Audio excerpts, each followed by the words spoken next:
Alright, what's up guys, this is Dom, and so I got a suggestion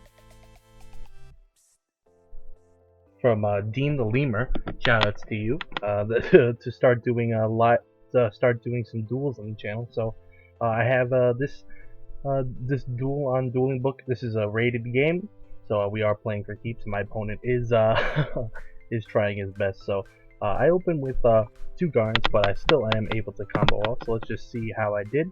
I go into the main phase. I'm going to start off by activating Tenki. Tenki's going to then search my good old pal Fractal. Fractal is the best card in the deck because it's insane. It just does it so much. It loads the grave and sets up your other Tri-Brigade plays.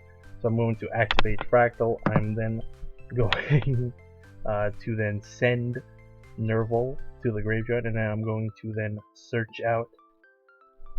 I'm also just asking because I do have the Gamma for a response, so I can go. I do play Omega in the X deck, so if I resolve the Gamma, that'll just be game over. I search Kit because I'm going to then normal summon the Kit, activate Kit's effect, banishing the Nerval and the Fractal I sent, all in one card. I'm going to make the Harpy Conductor.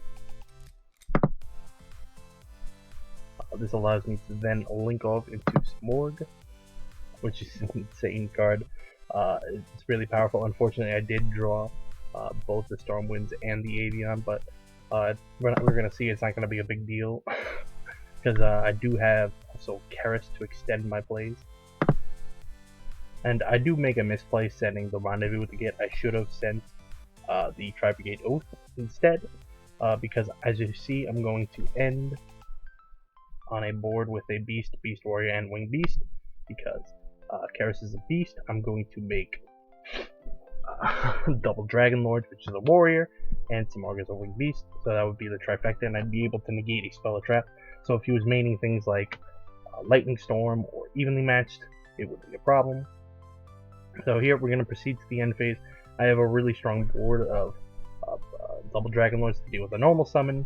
I do have protection from battle or card effect on my barrier statue, and Samorg is just going to put more pressure because I'm just going to keep getting the advantage every turn because Samorg is crazy, and Karis also can just make more link monsters. Actually, since I used the Harpy Conductor and the double Dragon Lord, the only other wind link monster I have is Appaloosa, which cannot be summoned off of Tri-Brigade cards, so not that big a deal. My opponent thinks for a while. There's really not much he can do. I see here he's going to activate a Shea Brigadine, so this makes me think he is on some kind of Warriors Turbo deck, but because I do have the barrier statue out, he's not able to summon the Shea Brigadine because it is a dark. He sends to the graveyard, and then, as we're going to see, he's going to scoop it up. That's a nice clean win game 1. Game 2, I side out. I main deck Harpy's Feather Duster and Cosmic Cyclone, since I assume he's playing no traps because I see the Shade Brigadine. I put in two evenly matched to hopefully out a big board of warrior monsters. So I open up pretty decent. I open up Tanky Fractal of Karis, which is really good. I have a DD Crow and a Ash Blossom for disruption. So here I see a normal summon of a Diana, and I'm like, oh, I'm playing against a trap deck, which is weird because when I saw the Shade Brigadine, I thought that was weird. So he's going to then, make Traptrix. Traptrix is an insane card. This card gains so much advantage off of Link 1. Honestly, this card is pretty broken because if they activate a trap card, you can special summon a Traptrix monster, and like when they're special summoned,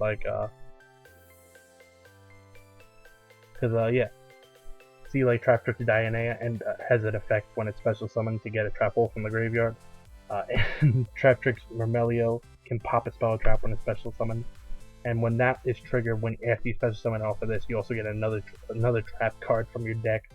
So that's 2 cards off of just activating a normal trap card.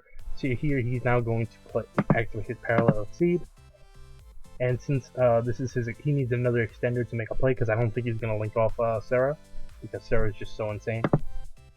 I decided to Ash here since he committed his normal summon. and he would need another extender. So we're going up against a 3 back row here.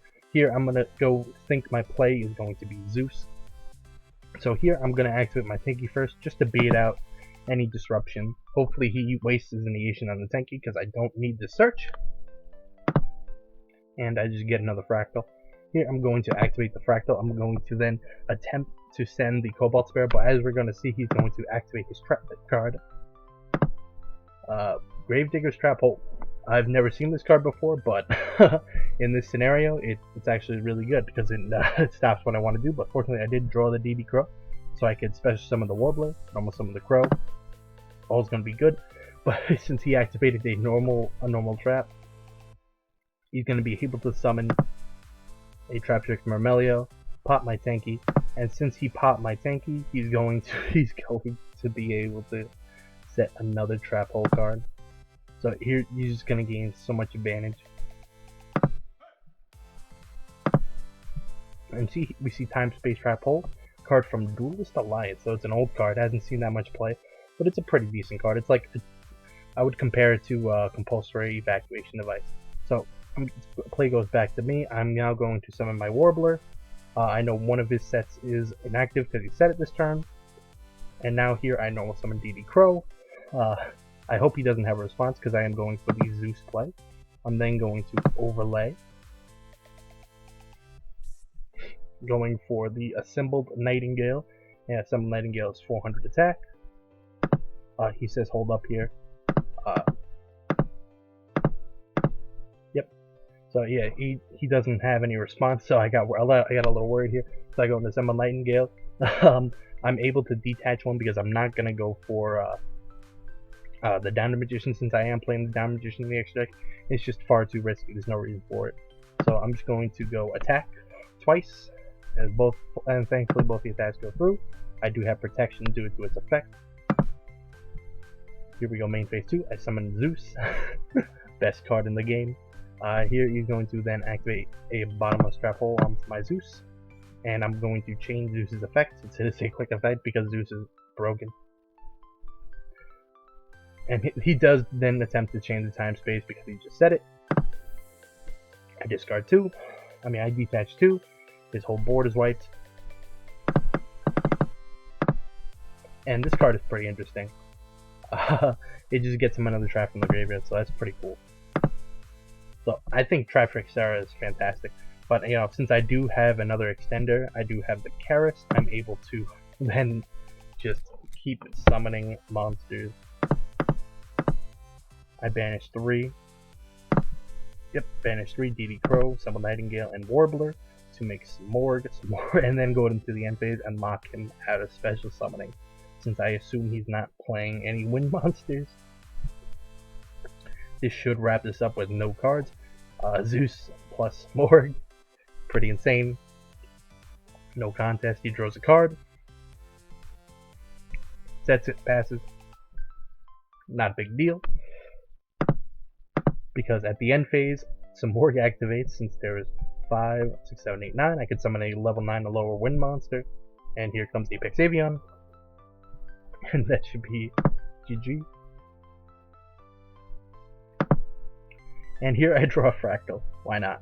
I'm just going to just activate Karis because I have no fear, since I can negate whatever trap this is. Nothing in his graveyard activates in the graveyard, which is really good. Yep, he has no response to my Karis. I then summon Dragon Lords. For this, this is a weird trap card. I'm not really a big fan of it, but the Tri-Brigade effect is not considered a link summon, so it's not that big a deal. So he can't activate that, and that's just game, because I'm gonna, if I normal summon this is well over 8,000 damage. And it's a nice quick 2-0 with this deck.